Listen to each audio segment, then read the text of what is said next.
Hey Google, change the lights to white.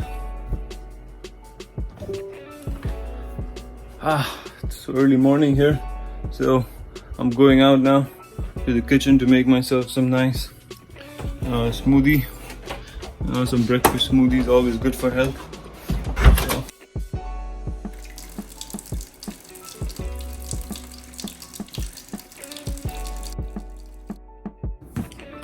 here I'm going to add some milk. Just a little bit is enough.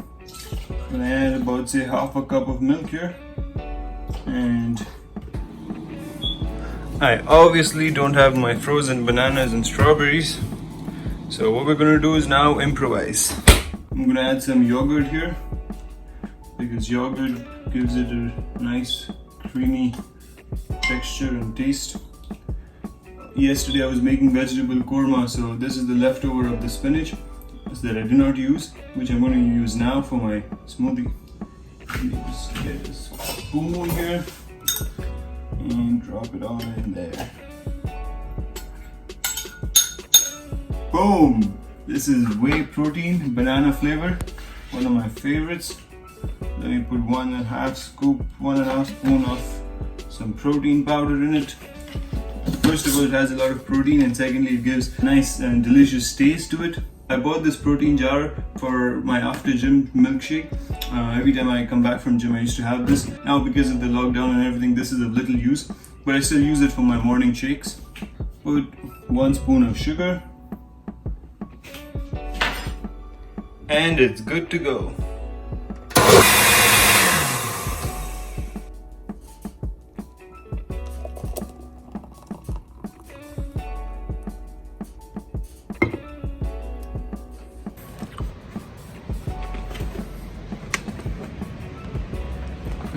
Delicious. God love me, this is delicious.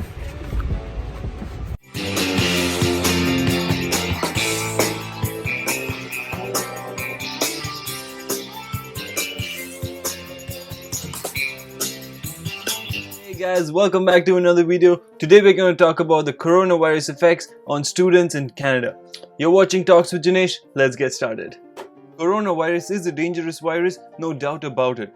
There are many different opinions in the market as to how deadly it is, but we know it is. It has killed over 360,000 people in the world, out of which 105,000 people have died in the United States alone.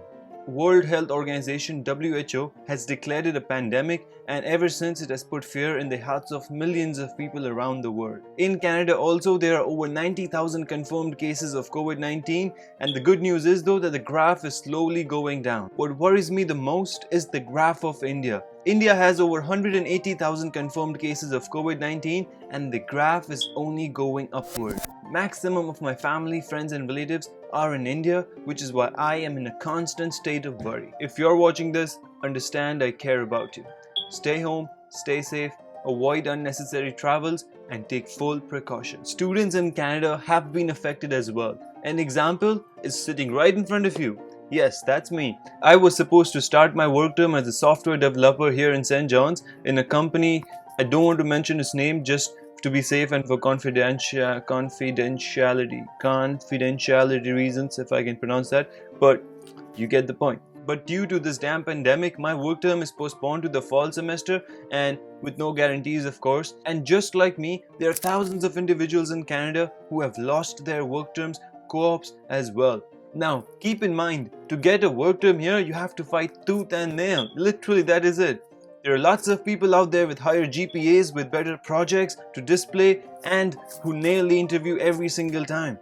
You have to compete with the best. In the beginning, I was very sad and depressed about losing my work term. I spent 1 whole month in depression because I worked very hard to get a work term. I got awesome references from CEOs of companies here in Newfoundland, but in the end, the work term got cancelled. That's fine. I'm doing 5 online courses right now, and on the side in my free time, I'm also doing this YouTube thing of mine. This is also something that I've always wanted to do, so just got time. That's number 1. Number 2, a lot of jobs in Canada have been lost. There are many students and international students who now have lost their jobs and do not have work. The main reason for this is businesses are not having enough people visit the stores and therefore not enough sales, and as a result, they cannot continue to pay the employees. So where before the pandemic there were 50 people running a store, now there are only 5 people running the same store. Good thing for me is now I have lots of time in hand to shoot these videos for you guys. Number 3, students coming from other countries will have to go through a mandatory 14-day quarantine period.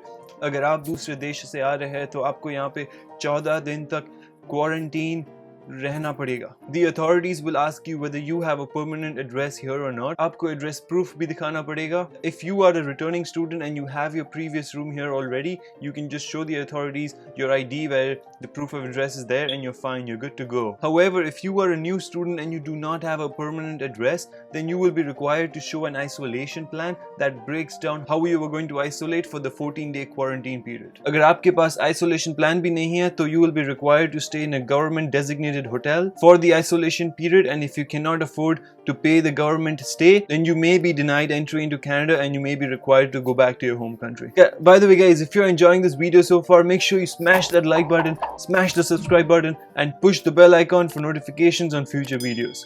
Number 4, fees. Most students, including me, have paid the spring semester fees right now and so have little to no money left. Because they have lost their jobs, it is difficult to continue paying rent, to continue paying bills, to continue buying groceries. I paid my fees and I'm barely keeping up. I should tell you though, the community here is really friendly, really loving, really caring. I received food and some extra cash to manage my daily expenses. There is also an awesome group of individuals who are running Newfoundland Eats and they're giving food hampers away to the people that need it the most. Number 5, if you're worried about your postgraduate work permit, don't be. IRCC posted on Twitter on their official account that courses of study on an exceptional basis due to COVID-19 will not affect post-graduation work permit program eligibility for a post-graduation work permit. So because of the online classes now, your post-graduate work permit will not be affected, which means you can even take the online classes from India and not be physically present here, and your post-graduation work permit will still not be affected. Number 6, all in-person events in universities and colleges are cancelled. They are done either digitally online or postponed to the fall semester. Convocation ceremonies are either cancelled or postponed. Memorial University has postponed its convocation to the fall of 2020. At the moment, they are doing in absentia convocation. In absentia convocation allows for your degree to be awarded without any formal ceremony. My heart goes out to all of the recent graduates. They've worked hard for 4 to 5 years, 6 years, 7 years for this day, and then this day comes and this COVID-19 just ruins it all. But whatever happens, happens for good. So let's just find the positive thing here and keep our lives going. Number 7, all official works are done remotely, over the phone or online. No more face-to-face meetings. And for interviews, I have 2 interviews already scheduled for my work term, and both of the interviews are going to be done via video conferencing. My on-campus job this semester is also done remotely. I don't know how I'm going to do it, but I guess we'll find out. Number 8, jobs have decreased, but student grants and scholarships have definitely increased throughout Canada. There are many government scholarships that have increased in value and in quantity. There are so many new scholarships that university has announced to help students who need it the most and who may be behind financially. A recent scholarship that I applied to was the MyTax scholarship valued at $6,000. Mathematics of Information and Technology and Complex Systems. I didn't get it, but I'm happy for the person that did.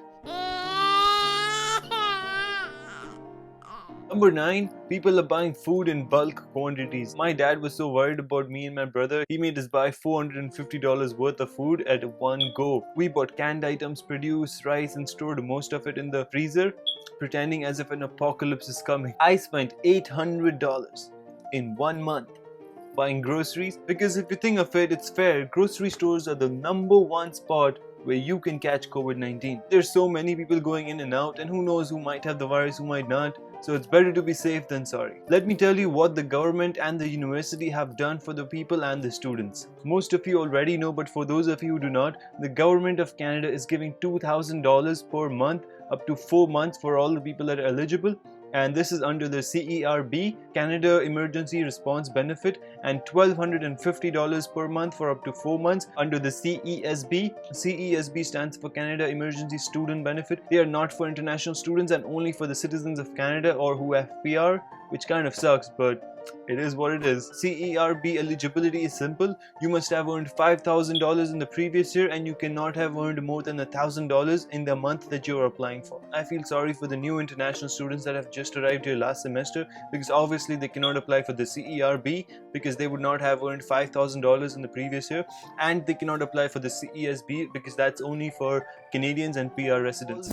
The good thing here though is that they have pre-approved all of the applications, so money is getting to the people faster than ever. However, the only downside is that there are many people who are not eligible and are still applying because their applications are pre-approved. They are getting the money, and later on when they will be found ineligible, they will be required to pay the $2,000 a month that they have received back to the government, and that time is going to be a huge pain, because if you've already used up that money or you've invested it in somewhere, then you're in debt. You're going to have to pay that money back. Memorial University launched the Undergraduate Student Emergency Fund and Graduate Student Emergency Fund to provide relief to undergraduate and graduate students who face exceptional challenges and personal crisis. Mobile carrier TELUS has also generously offered SIM cards to students of Memorial University. These SIM cards come with a $0 plan with unlimited nationwide talk and text with 3 GB of data per month. Minimum support here is for 3 months. The maximum support will be for up to 6 months. The help that the community here is providing is invaluable. The government is doing everything in their power here to help the people. The people are helping the people. One day we will come out of COVID-19 pandemic and we will come out strong. I've got a little champ here who's got a message for you. Please stay home, stay safe, protect your family. If you have enjoyed this video, give it a thumbs up, share and subscribe to the channel. Thank you.